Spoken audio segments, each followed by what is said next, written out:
Hello friends, welcome back to my mini blog. সবাইকে জানাই শুভ রথযাত্রা। এই দেখো আমাদের বাড়ির রথে গোপাল আর জগন্নাথ দেব উঠে গেছেন। আমি এখন পুজো করে তারপর রথটা নিয়ে বেরোবো। পুজো করছি। এইবার আমার পুচকি বোনকে নিয়ে আমি ঘরেই রথ টেনে নিয়েছি, কারণ বাইরে বেরিয়ে তো আমি আর রথ টানতে পারবো না ওদের সাথে। আর সব পরিবার মিলে বেরিয়ে সব পরিবার বলা ভুল, তার বাবা কাকা এই সব অফিসে, আমি আমার শাশুড়ি নাতি নাতনি আমরা সবাই মিলে বেরিয়ে গেছি রথ নিয়ে চলে এসেছি পার্কে। আসলে এই পার্কটা হচ্ছে আমাদের জিটি রোডের ওপরই, তো এই জিটি রোডের ওপর দিয়েই আমাদের বড় রথ যাবে, তাই ভাবলাম জগন্নাথ দেব আর গোপালকে নিয়ে পার্কে চলে আসি। রথ চলে এসছে, সব লোকজন আছে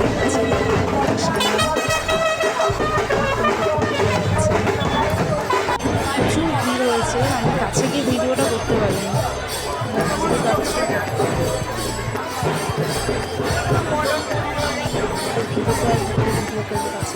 থেকেই তোমাদের দেখালাম। তো এখন রথ দেখা হয়ে গেল, আমরা এখন যাচ্ছি মেলা। আমাদের এখানে ছোট্ট মেলা বসে, মেলায় আমি আমার শাশুড়ি মা যা আমার যাচ্ছি।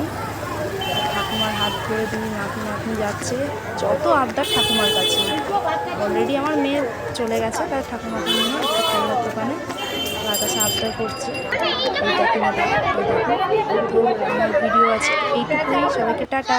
ভালো লাগলে অবশ্যই লাইক কমেন্ট শেয়ার করে দিও।